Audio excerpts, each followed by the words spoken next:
Rishi Sunak.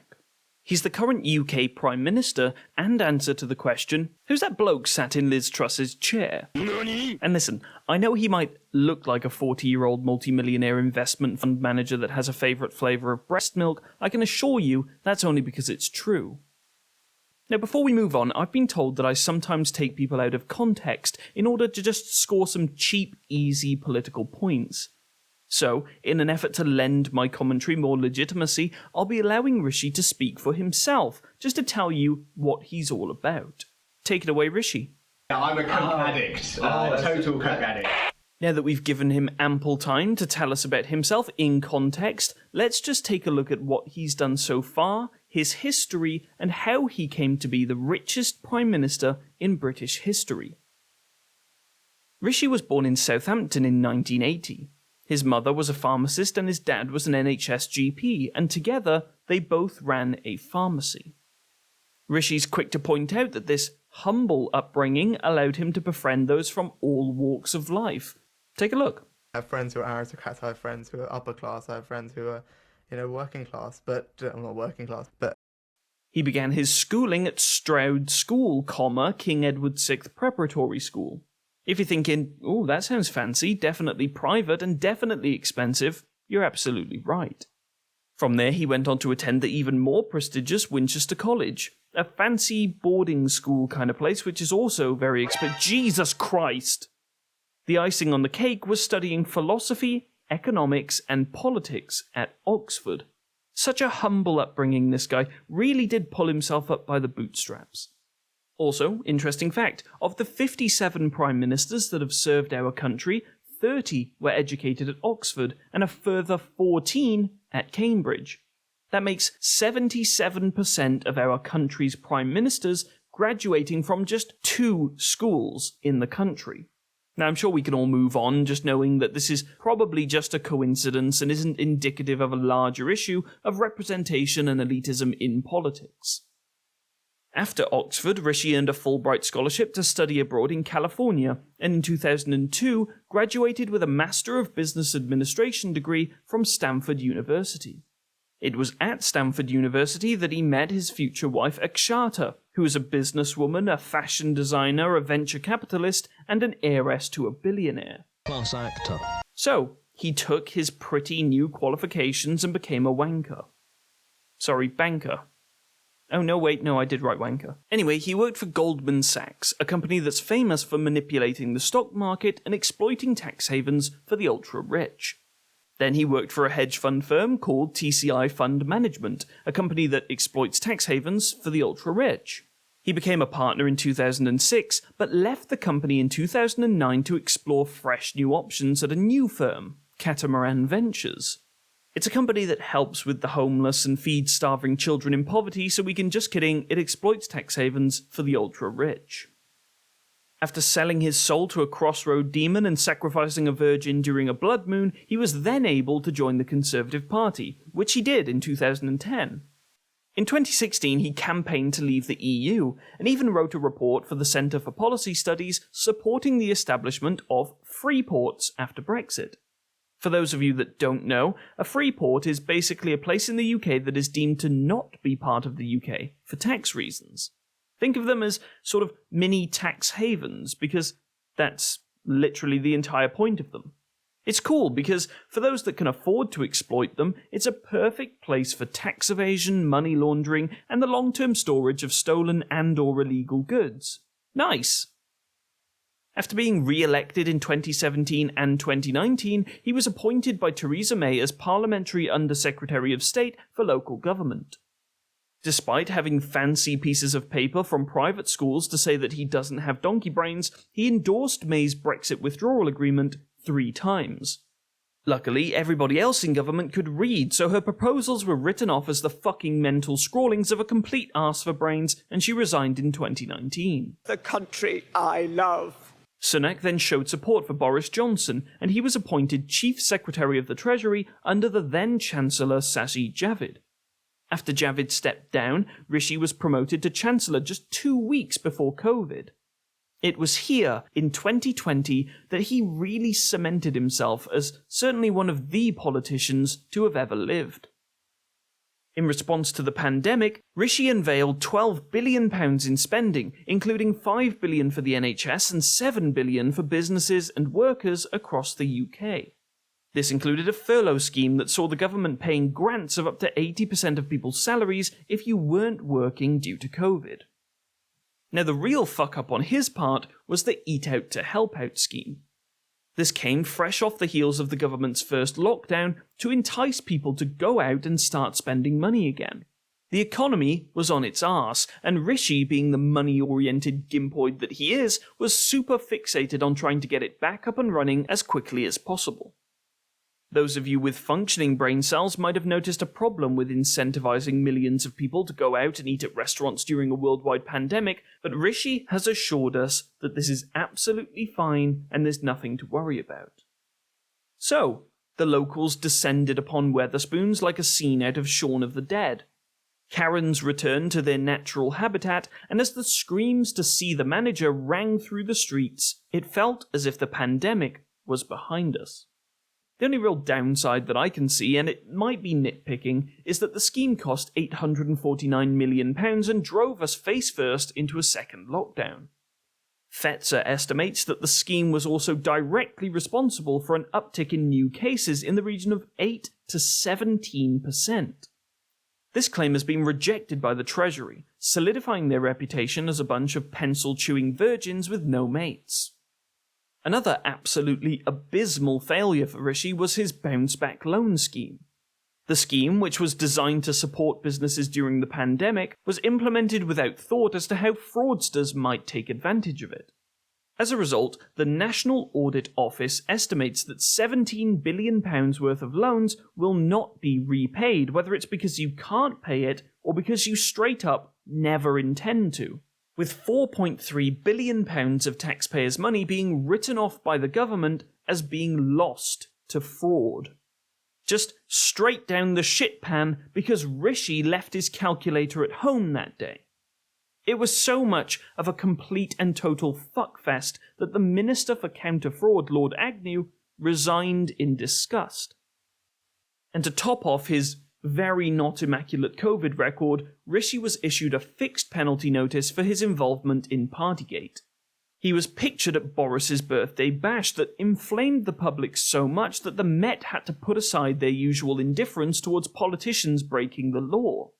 Now, to be entirely fair to him, he wasn't the only politician in the world that thought that lockdown rules only applied to the poors. Long story short, the man was forced to pay a £50 fine out of his £500 million fortune. That'll teach him. During the energy crisis, Rishi responded by introducing a £5 billion windfall tax on energy companies, the very same energy companies that have mercilessly price gouged the British public without punishment.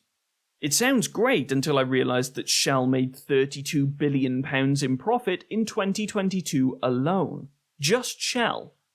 Then I also remembered that this crisis is caused at least in part because over the last 13 years, the Conservative Party has fed working class people nothing but shit sandwiches.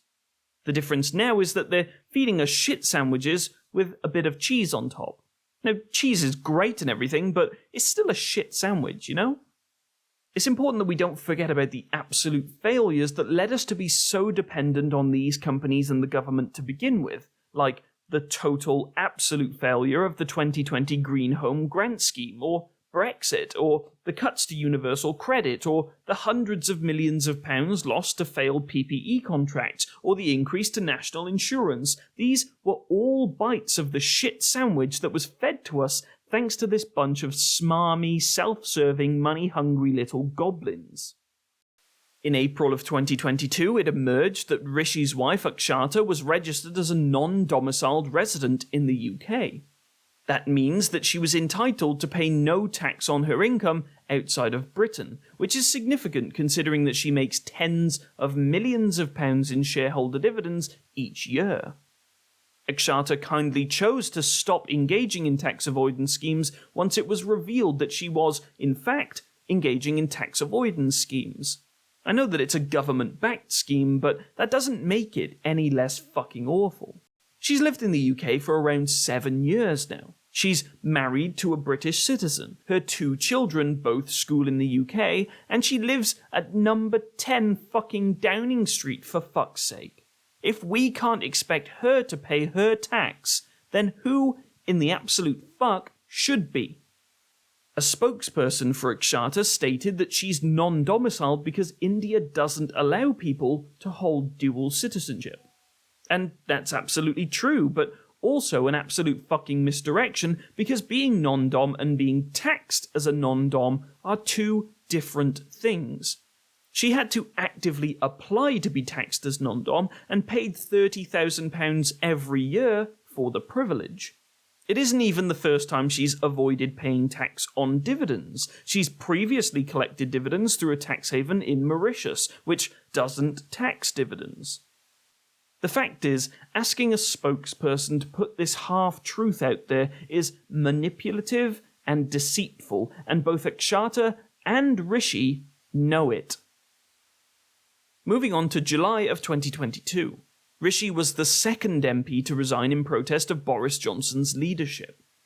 Now, it was pretty obvious at this point that everybody outside of best-selling author Nadine Dorries was sick to fucking death of Boris. And after it became public that he promoted Chris Pincher while being fully aware that he was accused of sexually assaulting 2 men, a record 57 MPs resigned, forcing Boris out of office. And so, a leadership contest began. Rishi pitched his leadership bid with promises to rebuild the economy, which is conservative for give tax breaks to multinational corporate entities, with fuck poor people written in little brackets off to the side. What, don't believe me? Well, here's a clip of our glorious leader speaking to a group of Tory activists in Royal Tunbridge Wells, in which he's boasting about pulling funding out of deprived urban areas and put into gentrified areas.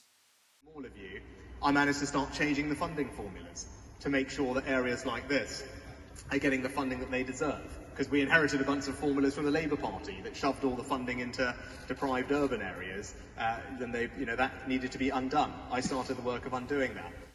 Despite showing the Conservative members how willing he was to shit on poor people, he was ultimately defeated by Liz Truss.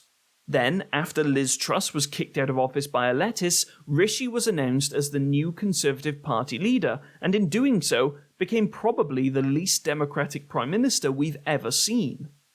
He gave a speech promising that he would lead with integrity, professionalism and accountability, which is cool and all, but it's clear that if he actually had an ounce of integrity and accountability, he would have called a general election and not been a total fucking pussy. So, now that we're here, let's have a look at a few of the highlights since he's been running the country. Almost immediately after becoming PM, Rishi walked face first into a fine from the Lancashire police for recording an Instagram video in the back of a moving car with no seatbelt on. This makes him the second Prime Minister in British political history to be caught breaking the law while in office.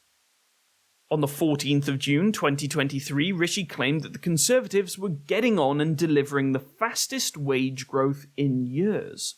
To put that in perspective, wages are growing faster than before the pandemic, but in real terms they've seen the sharpest decline since 1977.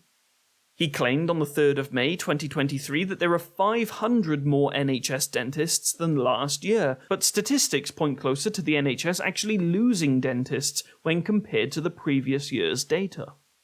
On the 31st of May, he claimed that the Conservatives are cutting waiting lists, despite the fact that the overall NHS waiting list continues to rise. In each of these instances, Rishi has been made aware of his, let's call them inaccuracies by full fact, and has failed to correct the record. Perhaps you can see why I'm sceptical about his claim that he will introduce a new level of integrity and professionalism. Let's not forget this total fucking weapon, Suella Braverman. She resigned from her role as Home Secretary under Liz Truss because she did a Hillary and sent official government documents from her personal emails. Rishi is apparently totally cool with serious breaches of ministerial code because he rehired her just a few weeks after she was forcibly resigned. I know what you're thinking, but geez, why would he waste her expertise and knowledge about immigration? And that's a totally fair argument with just 2 minor flaws. 1, she doesn't know how to apply for asylum in the UK, and 2, she doesn't know how to apply for asylum in the UK. Now, I realise, technically speaking, that's only one flaw, but I thought that it was such a big one that it was worth mentioning twice. And so, here we are. 13 years of Conservative governance, 5 prime ministers, and an economy that's nosediving straight into a recession. The NHS is in critical condition, not that you could tell if you believed Rishi's answers during PMQs. Families struggle to feed their kids as Rishi directly benefits from his wife exploiting tax loopholes to avoid millions and millions of pounds in taxes.